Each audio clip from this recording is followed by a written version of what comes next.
Pemain ini mengingatkan saya kepada Wilt Chamberlain, seorang monster tinggi atletik yang pernah mengarungi NBA di era 60-an. Mereka berdua punya beberapa kesamaan. Mereka sama-sama berukuran besar, kuat, atletik, serta punya lompatan yang tinggi. Pada hari ini, Indah Basketball akan membahas salah satu center paling atletik di NBA, DeAndre Jordan. Baiklah, mari kita langsung mulai.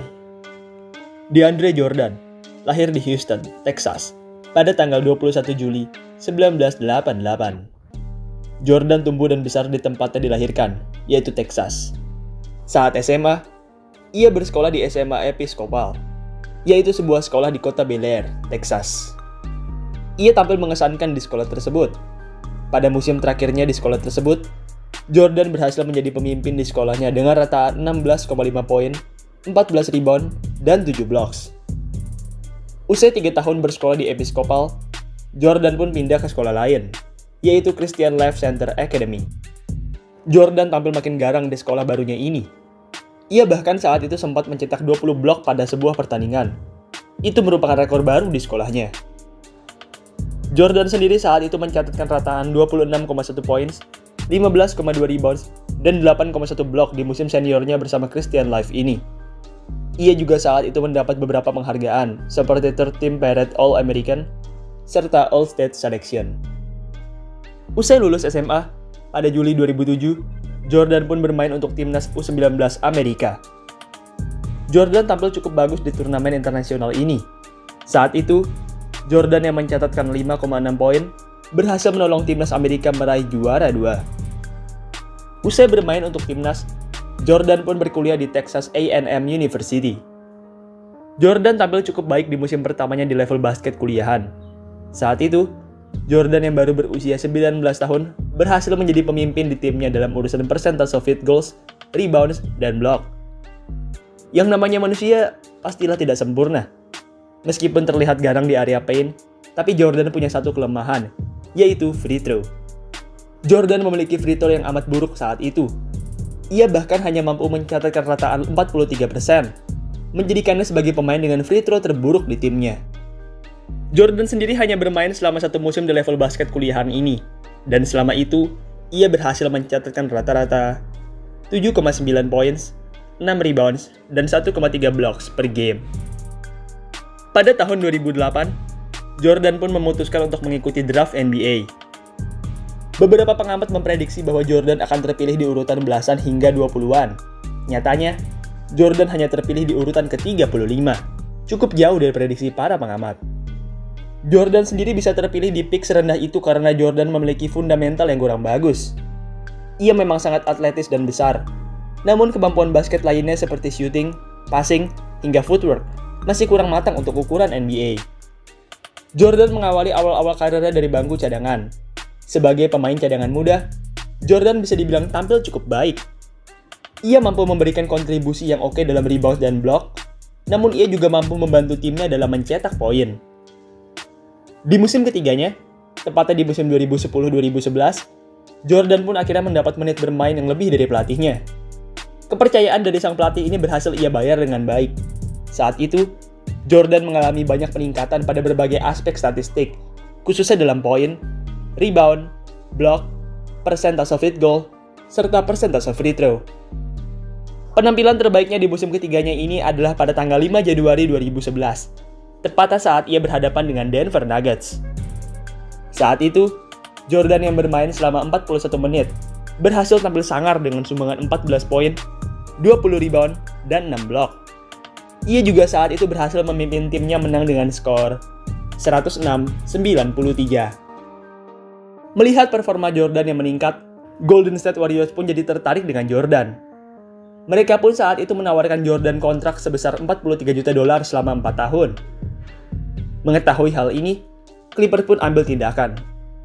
Mereka sadar bahwa Jordan adalah aset berharga mereka, dan mereka tidak mau kehilangan Jordan.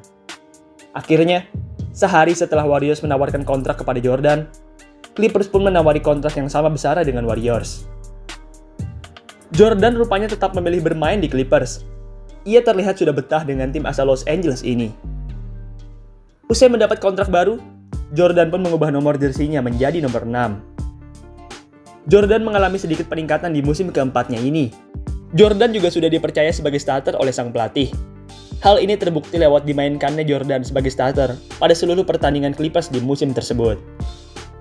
Salah satu pertandingan terbaik Jordan di musim keempatnya ini adalah pada saat ia berhadapan dengan tim yang hampir ia tuju, yaitu Golden State Warriors.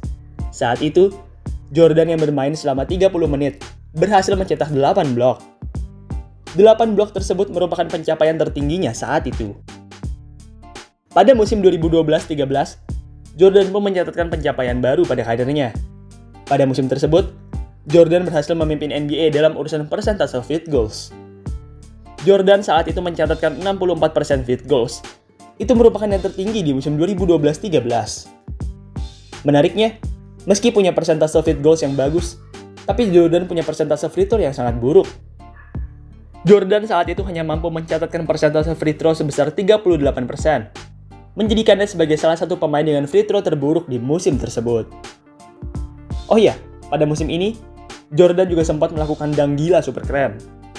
Pada saat pertandingan melawan Pistons, Jordan melakukan posterized alley-oop dunk kepada Brandon Knights. Dunk ini benar-benar gila. NBA bahkan sampai-sampai menetapkan dunk ini sebagai dunk terbaik di musim tersebut. Di musim 2013-14, Clippers pun kedatangan pelatih baru, yaitu Doc Rivers. Rivers sangat suka dan percaya kepada Jordan, sehingga Jordan pun mendapatkan menit bermain yang banyak di musim ke-6-nya ini. Kepercayaan ini berhasil dibayar dengan baik oleh Jordan.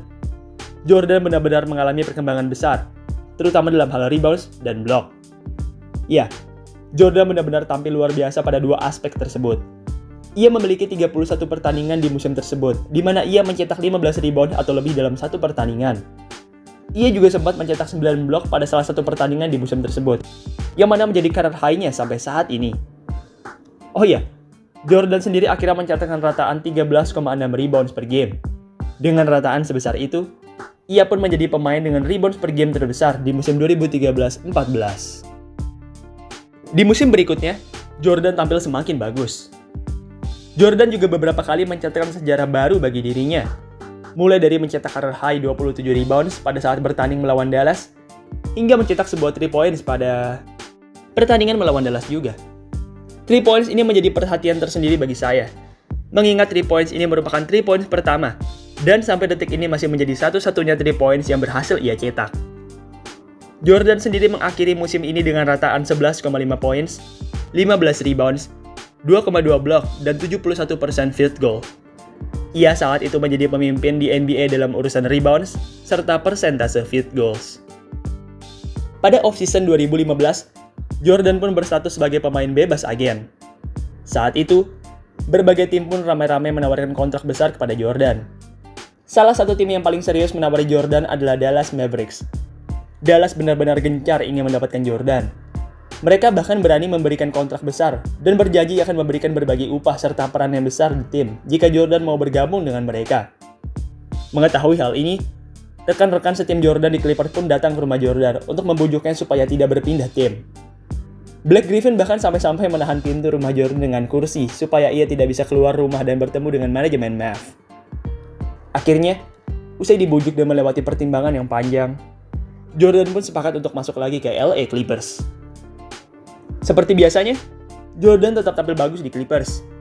Ia berhasil menunjukkan kontribusi yang solid, khususnya dalam rebound dan defense. Usai melewati musim 2015-16 dengan baik, Jordan pun bermain untuk Amerika di Olimpiade 2016. Jordan tampil amat baik di Olimpiade tersebut. Ia saat itu merupakan pemimpin di Amerika dalam urusan rebounds, block, serta persentase field goals. Selain tampil dengan apik, Jordan juga berhasil menolong Amerika meraih banyak kemenangan. Amerika saat itu berhasil memenangi seluruh laga di Olimpiade tersebut, membuat mereka menjadi juara satu di turnamen basket tertinggi tersebut. Setelah mendapat emas, Jordan pun lanjut bermain di musim ke-9-nya, yaitu musim 2016-17. Jordan tetap tampil cantik di musim ke-9-nya ini. Ia juga berhasil masuk ke All-Star di musim ini. Ini merupakan All-Star pertama di sepanjang karirnya. Selain ikut pertandingan All-Star, Jordan juga mengikuti Slam Dunk Contest. Sayangnya, Jordan tampil kurang baik di dunk contest tersebut, sehingga ia pun tidak bisa melaju ke babak selanjutnya.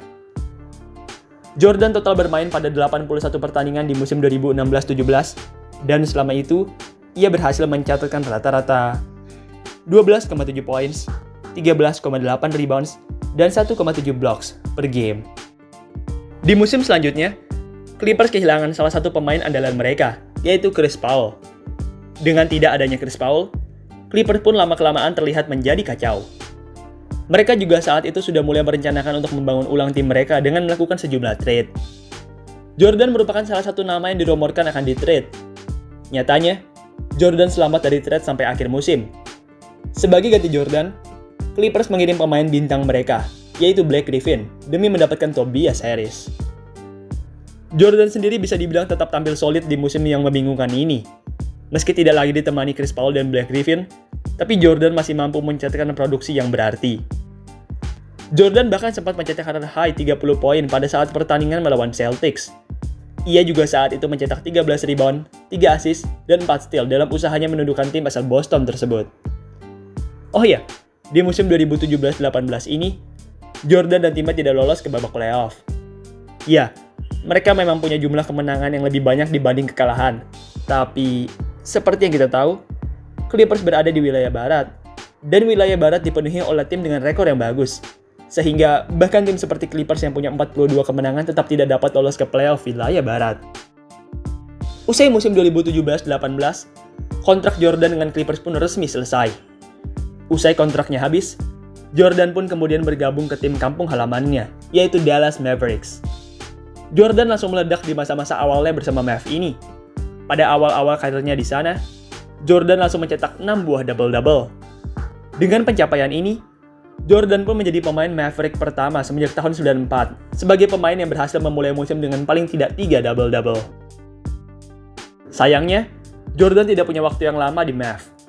Baru bermain beberapa bulan, pada tanggal 31 Januari 2019, Jordan pun di-trade oleh Mavs ke New York Knicks. Jordan mengalami penurunan di Knicks. Menit bermain yang berkurang merupakan salah satu penyebab dari penurunan performa ini. Oh iya, meski performanya menurun, tapi paling tidak Jordan tetap berhasil mencapai sebuah pencapaian baru bagi dirinya. Pada 15 Maret 2019, Jordan sempat mencetak career high, yaitu 9 assist. Jordan sendiri mengakhiri game tersebut dengan 11 poin, 13 rebound, dan 9 assist. Sayangnya, meski telah tampil apik, tapi tim New York Knicks yang ia bela tetap kalah saat itu.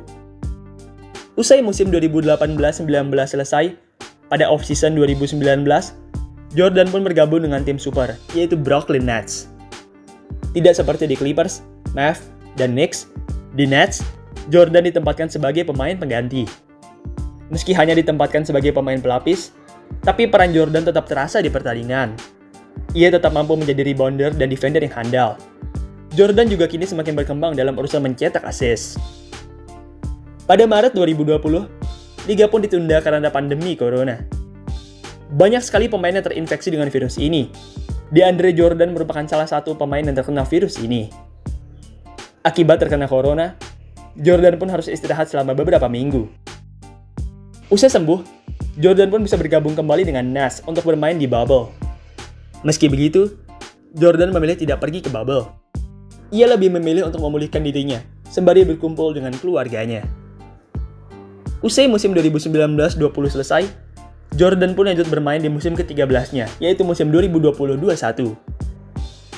Jordan mengalami penurunan statistik di musim ke-13-nya ini. Meski begitu, itu bukanlah masalah yang besar bagi Jordan. Jordan saat ini sedang mengincar gelar juara, dan musim 2020-21 ini merupakan musim yang amat tepat bagi Jordan untuk meraih gelar juara tersebut. Kini tim yang ia tempati dipenuhi oleh banyak sekali pemain bintang. Peluangnya untuk mendapat juara benar-benar besar di musim ini. Jordan sendiri kini berstatus sebagai center utama dari Nets. Ia mempunyai peran yang besar dalam menjaga dan menyerang paint area. Jikalau ia ingin mendapat cincin juara, maka ia pastilah harus bisa tampil garang, terutama dalam rebound dan defense. Dan sebelum hal itu dapat terwujud, mari kita lihat bagaimana penampilannya di masa mendatang. Baiklah, itulah tadi center Atlantik yang jago ngedang, DeAndre Jordan. Sekian video pada hari ini. Terima kasih buat kalian yang sudah menonton. Dan sampai jumpa di video selanjutnya.